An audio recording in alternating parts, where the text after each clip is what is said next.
기독교 교리는 성경의 진리를 요약하고 정리한 것이라고 볼 수 있습니다. 기독교 교리 중에 중요한 하나는 바로 삼위일체 교리입니다.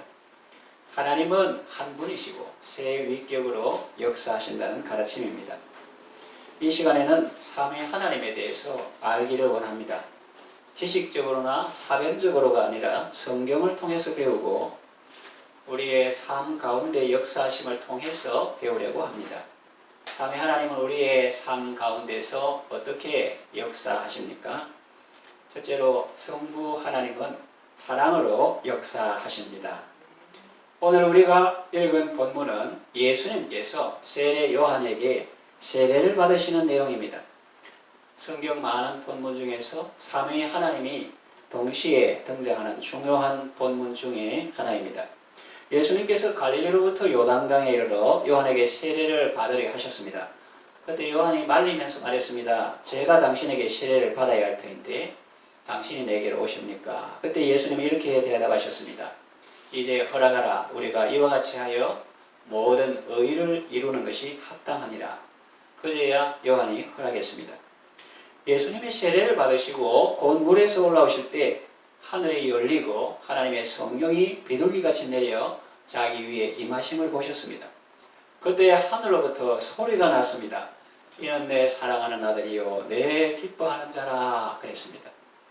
성부 하나님께서 성자 예수님에 대해서 이는 내 사랑하는 아들이요 내 기뻐하는 자라 그렇게 말씀하셨습니다. 하나님은 예수님을 사랑하십니다. 그리고 예수님을 기뻐하십니다. 그리고 이 사실을 당시 세례 요한을 비롯하여 거기에 있는 모든 사람들에게 널리 선포하셨습니다. 하나님은 사랑이십니다. 하나님은 그 사랑의 음성을 오늘날도 우리에게 들려주십니다. 내가 너를 사랑한다. 내가 너를 보배롭고 존귀하게 여긴다. 내가 너를 내 손바닥에 새겼다. 여인이 어찌 그 젖먹는 자식을 잊겠느냐. 혹시 그들은 잊을지라도 나는 너희를 잊지 아니하리라. 이렇게 사랑의 음성을 우리에게도 들려주십니다. 하나님은 사랑으로 역사하십니다. 예수님은 자신을 향한 하나님 아버지의 사랑을 언급하신 적이 있습니다. 내가 항상 아버지께서 기뻐하시는 일을 행함으로 나를 혼자 버려두지 않으셨느니라. 또 요한복음 17장 24절에 아버지여 내게 주신 자도 나 있는 곳에 나와 함께 있어 아버지께서 창세 전부터 나를 사랑하심으로 내게 주신 나의 영광을 그들로 보게 하시기를 원하나이다 그랬습니다. 하나님은 사랑이신데 이 하나님의 사랑을 대리할 자로 하나님께서는 가정에 부모님을 세우셨습니다. 그래서 부모는 하나님의 사랑으로 자녀들을 사랑합니다. 가정에서 남편은 하나님의 사랑으로 아내를 사랑합니다. 물론 아내도 남편을 사랑해야 하지만 특별히 남편은 아내를 사랑하라고 성경은 강조해서 명시적으로 말씀하셨습니다. 그래서 이 가정에서 남편은 또 부모는 자녀를 사랑함으로 성부 하나님의 사랑을 배웁니다. 자녀들을 우리 이완하고 연약한 인생이 그래도 부모가 되어서 자녀를 사랑함으로 하나님 아버지의 마음이 이런 마음이겠구나 하면서 그 가정 속에서 성부 하나님의 사랑을 배웁니다. 그리고 또 남편은 아내를 사랑하면서 성자 예수님의 사랑을 배웁니다. 남편들아 아내를 사랑하라 했는데 신부된 교회를 향한 신랑 되신 주님이 어떻게 사랑하셨는가 그거를 배웁니다. 에베소서 5장 25절에서 27절 남편들아 아내 사랑하기를 그리스도께서 교회를 사랑하시고 그 교회를 위해서 자신을 주심같이 하라. 이는 곧 물러셔서 말씀으로 깨끗하게 하사 거룩하게 하시고 자기 앞에 영광스러운 교회로 세우사 티나 주름 잡힌 것이나 이런 것들이 없이 거룩하고 흠이 없게 하려 하심이라 그랬습니다. 교회는 그리스도의 신부입니다. 건물이나 제도 조직보다 바로 예수 믿는 우리가 바로 교회고 그리스도의 신부죠. 남편은 아내를 사랑하면서 우리를 향한 그리스도의 사랑을 배웁니다.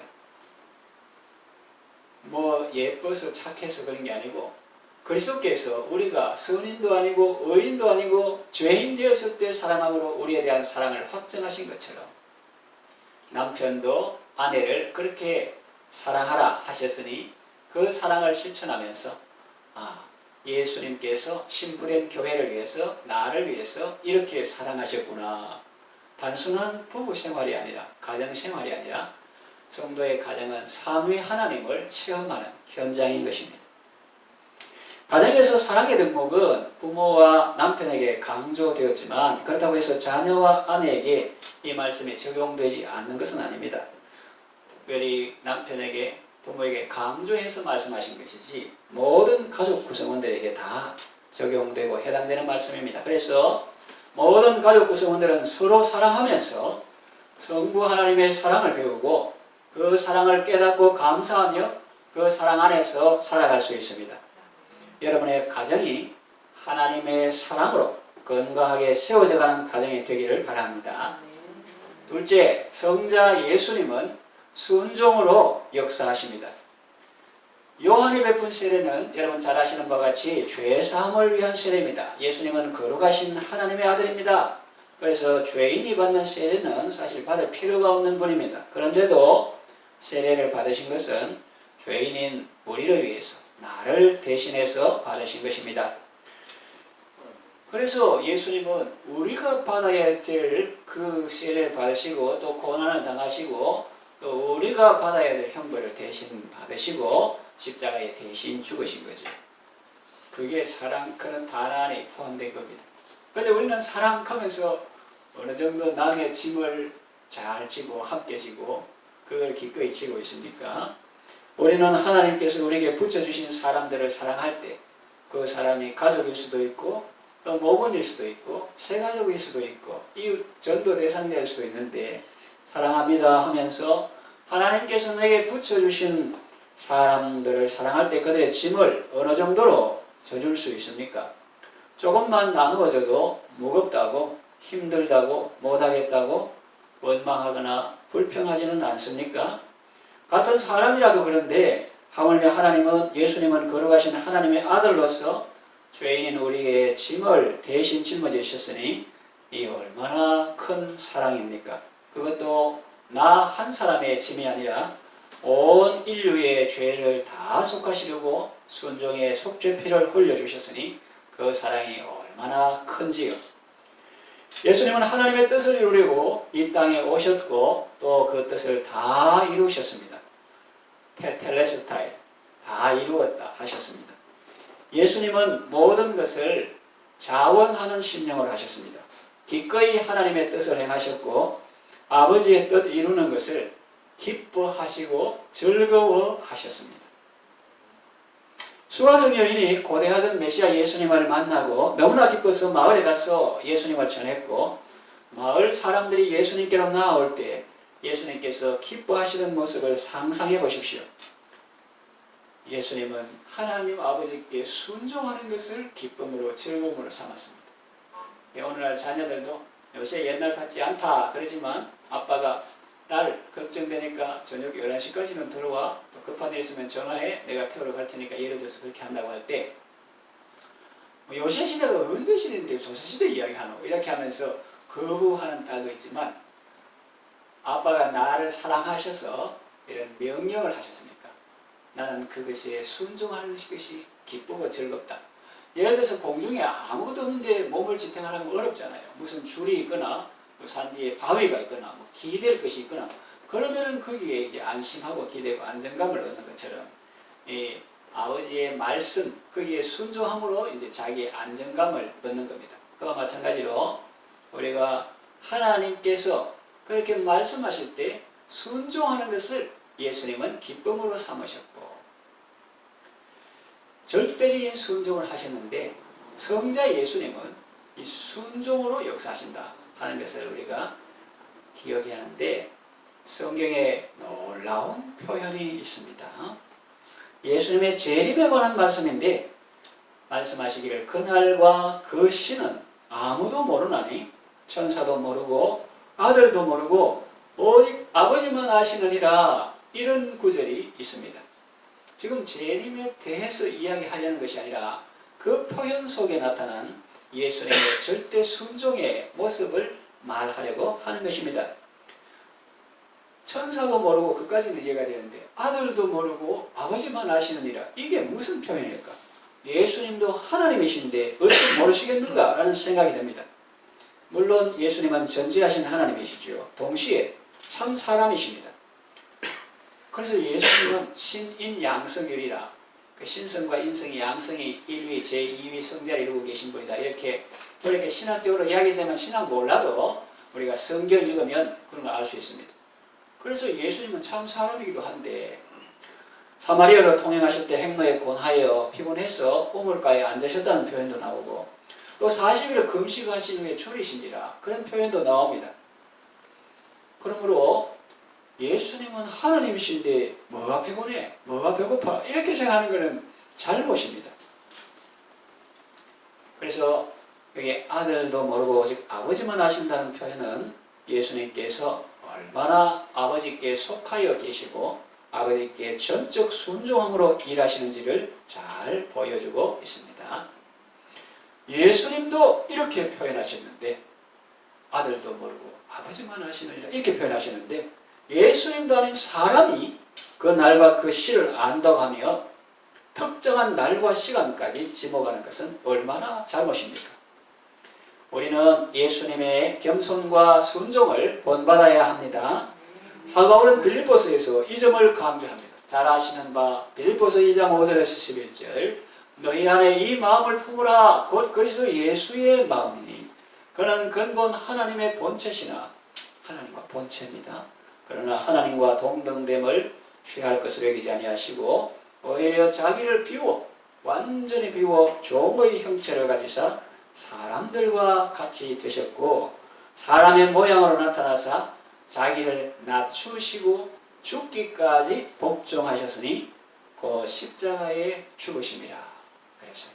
이러므로 하나님이 그를 지극히 높여 모든 이름 위에 뛰어난 이름을 주사 하늘에 있는 자들과 땅에 있는 자들과 땅 아래에 있는 자들로 모든 무릎을 예수의 이름에 꿇게 하시고 모든 입으로 예수 그리스도를 주라 하시나여 하나님 아버지께 영광을 돌리게 하셨느니라 그랬어요. 예수님은 겸손과 복종과 희생의 삶을 사셨습니다. 그것도 억지로나 마지 못해서가 아니라 아버지의 뜻을 행하는 기쁨으로 말입니다. 사도 바울은 우리에게 이 예수님의 마음을 품을 것을 명령합니다. 성자 예수님은 이처럼 성부 하나님께 순종으로 역사하십니다. 성경을 보면 예수님은 늘 한순간도 아버지 떠나지 않고 아버지 말씀하신 것을 순종하는 것을 낙으로 기쁨으로 삼았던 그런 분입니다. 그럼 예수님께 순종만 있냐? 그렇지는 않습니다. 물론 성자 예수님에게도 하나님을 사랑하고 또 우리도 사랑하죠. 또 사랑이라는 덕목도 성부 하나님께만 있는 것이 아니고 삼위 하나님, 성부, 성자, 성령 다 사랑으로 역사하시죠. 그러나 이 삼위일체 주일에 우리가 이해하기 쉽게 말씀드리는 것은 성부와의 관계에서 성자 예수님은 늘 순종으로 역사하십니다. 성경 창세기를 보면 이삭은 아버지 아브라함에게 순종하여 모리아 산에 올라가 아브라함의 손에 죽습니다. 신약 성경을 보면 예수님은 하나님 아버지께 순종하여 십자가 위에서 죽임을 당합니다. 다른 점이 있다면 이삭은 죽음 직전에 하나님이 아브라함을 부르시고 이삭에게 손대지 말라 명하심으로 극적으로 살아났지만 예수님은 실제로 죽임을 당하셨다는 것입니다. 왜냐하면 이삭은 그림자지만 예수님은 실체시기 때문입니다. 십자가에 죽기까지 복종하신 예수님을 하나님은 지극히 높이셨습니다. 모든 이름 위에 뛰어난 이름을 주시고 모든 무릎을 예수 이름에 꿇게 하시고 모든 입으로 예수 그리스도를 주라 하시나이 하나님 아버지께 영광을 돌리게 하셨습니다. 가정에서 아내들은 남편에게 복종하면서 이 예수님의 순종을 배웁니다. 아내들아 남편에게 복종하라 할 때 교회가 그리스도에게 하듯 아내들도 남편에게 순종하고 복종하는데 그래서 이 예수님을 어떻게 순종하셨는가 우리를 위해서 그런 것을 배우게 됩니다. 또 그리고 자녀들은 부모를 공경하고 순종하라 했죠. 그래서 이 자녀들도 부모를 공경하고 순종하면서 예수님의 순종을 배웁니다. 물론 이 순종이라는 덕목도 아내나 자녀에게만 적용되는 말씀이 아니라 남편이나 부모에게도 적용되는 말씀입니다. 남편도 아내에게 순종하고 또 부모도 자녀에게 복종하고 그거는 저번에 설명했습니다. 다만 아내나 자녀들에게 특별히 강조해서 하신 말씀이라고 보시면 되겠습니다. 성령 충만한 그리스도인은 그리스도를 경외함으로 피차 복종하죠. 그러면서 예수님의 마음을 배웁니다. 아까 잠시 밤 11시 그 시간 정하고 딸이 기쁨으로 아빠 말에 순종함으로 낙을 삼고 그 아버지의 말씀이라는 울타리 안에서 행복함. 사람이 울타리 없이 지 마음대로 살면 좋은 것 같다 하지만 젊을 때는 그래요. 내 인생은 나의 그 노래 부르고 그 이민아 씨가 이어령 씨 딸 죽으면서 어릴 때 너무 엄마 마음 아프겠다. 내 인생은 나의 것이라고 내 마음대로 하려고 했다. 근데 그리스도인도 철학 써서 그런 거예요. 네 인생이 어째 네 인생이고 주님의 것이지. 피로 사신 주님의 것인데. 그래가지고 그 주님의 말씀의 울타리 안에 주님이 이렇게 말씀해 주시니까 너무 고맙습니다. 사람이 지 마음대로 살면 좋을 것 같아도 울타리도 없고 뭐 안전장치도 없고 뭐 지 마음대로 하루 정도는 좋죠. 그 다음에 후회 만급입니다. 이 사람은 본래 의존자로 지음을 받았지 자존자로 지음 받은 게 아니거든요. 자존자는 하나님입니다. 그래서 하나님께서 그렇게 말씀하시니 돌려서 정하면 귀찮다가 아니라 이야 요즘 같은 시대에 바른말 해주는 사람은 얼마나 귀하노. 담배 피우고 이상한 옷 입고 해도 전부 다 자기 보복당할까 싶어가지고 말도 안 하고 그냥 지나가고 이런 시대인데 이야 그렇게 이런 말 해주고 막 우리가 싫다고 막 욕을 해도 끝까지 해주고 이런 하나님이 어디 계시노? 이러면서 아버지의 말씀에 울타리 안에 거하는 그것이 정말 복인데 그래서 우리가 이 가정에서 복종하면서 예수님의 마음을 배웁니다. 이 땅에서 예수님을 닮아가고 가정에서 삼위 하나님의 관계를 배우고 순종의 기쁨을 체험하는 것입니다. 모든 가족 구성원들은 그리스도를 경외함으로 피차 복종하면서 성자 예수님의 순종을 배우고 그 순종을 깨닫고 감사하며 그 기쁨 가운데 살아갈 수가 있습니다.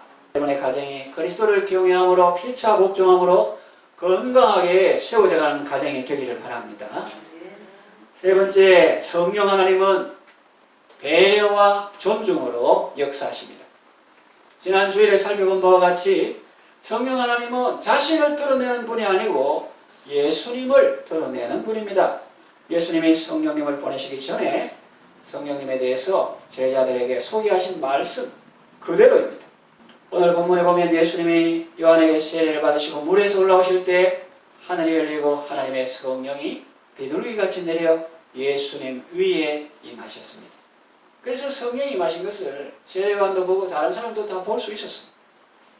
성령 하나님은 예수님이 하나님의 사랑이요 하나님의 기쁨인 사실을 사람들이 확실히 볼 수 있고 알 수 있고 느낄 수 있도록 역사하셨습니다. 예수님을 만천하에 당시 거기 있는 모든 사람들에게 확실히 드러내셨습니다. 지금도 성령님은 우리의 스승이 되셔서 참 도이신 예수님을 우리에게 가르쳐 주시고 그 말씀을 생각나게 하시고 깨닫게 하십니다. 가정에서 어머니의 역할을 생각하시면 성령님의 사역을 이해하시는 데 도움이 될 것 같습니다. 어머니는 가정에서 아내로서는 남편을 존중하죠. 그리고 어머니로서는 자녀들을 배려하고 사랑으로 섬깁니다. 그것이 어머니의 삶의 방식이요 존재의 모습입니다. 이 땅의 어머니들은 그렇게 살아오셨습니다. 자기 이름이 석자 있지만 그걸 드러내지 않고 살았습니다. 아무개 안사람입니다 하든지 아무개 어머니입니다 그랬습니다. 그렇게 남편과 자식 이름을 내세웠지 자기 이름을 드러내지 않았습니다. 물론 요즘은 직장 생활하는 여성분들도 많고 또 자기 이름을 당당히 밝히는 분들도 많습니다. 제가 과거 시대, 조선시대가 좋았다는 그런 말을 하려는 것이 아닙니다. 가족 구성원들이 가사를 다 분담하고 어머니도 한 사람의 인격으로서 존중받고 자기의 삶을 사는 것은 귀한 일입니다. 다만 제가 말씀드리려는 것은 과거의 어머니들의 삶의 모습을 떠올리면 성령 하나님께서 역사하시는 모습을 이해하는 데 도움이 된다는 뜻입니다. 성령님은 자신을 드러내지 않고 언제나 성자 예수님을 드러내고 그래서 하나님을 드러내는 분입니다. 인간적인 표현을 표현하면 그렇게 일하시는 것을 삶의 보람으로 여기고 기쁨으로 여기시는 분입니다. 그것이 성령님의 존재 방식이라고 할까? 성령님의 역사하시는 모습인 것입니다.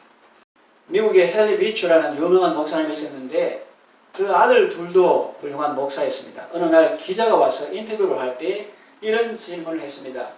목사님, 이 가정에 세 분이 목사님인데 이 가족들 중에서 설교를 제일 잘하시는 분은 누구입니까? 그랬더니 아들들은 바로 대답했습니다. 이구동성으로 말했습니다. 어머니입니다. 어머니는 우리 모두에게 삶으로 설교하시지요. 그랬다는 겁니다. 어머니의 역할이 얼마나 중요한지를 알 수도 있습니다. 배려와 존중이라는 이 덕목도 사실은 어머니에게만 적용되는 것은 아닙니다. 가족 구성원들 모두에게 적용되는 말씀입니다. 그러므로 모든 가족 구성원들은 서로를 배려하고 존중하면서 성령 하나님의 섬김을 배우고 그 섬김을 깨닫고 그 서로의 섬김 안에서 감사하며 살아갈 수가 있는 것입니다. 여러분의 가정이 성령님의 그 따스한 존중과 배려로 서로를 섬김으로 건강하게 세워져가는 가정이 되기를 바랍니다. 말씀을 정리 요약합니다. 건강한 가정은 천국의 모형입니다. 우리는 가정 안에서 하나님 아버지의 사랑을 배우고 가정 안에서 예수님의 순종을 배우며 가정 안에서 성령님의 배려와 섬김을 배웁니다. 가족들이 서로 사랑할 때 그것은 겉으로는 보이는 사람을 사랑하는 것이지만 실제로는 보이지 않는 하나님을 사랑하는 것입니다. 그리고 그리스도를 사랑함으로써 피차 복종할 때 그것도 서로 복종하는 것이지만 또한 주 그리스도를 섬기는 것입니다. 그리고 사람을 존중하고 배려하는 것은 바로 하나님을 공경하는 것입니다. 삼위 하나님의 사랑과 은혜로 여러분의 가정이 건강하게 세워지고 날마다 천국의 기쁨 속에 살아가시기를 바랍니다.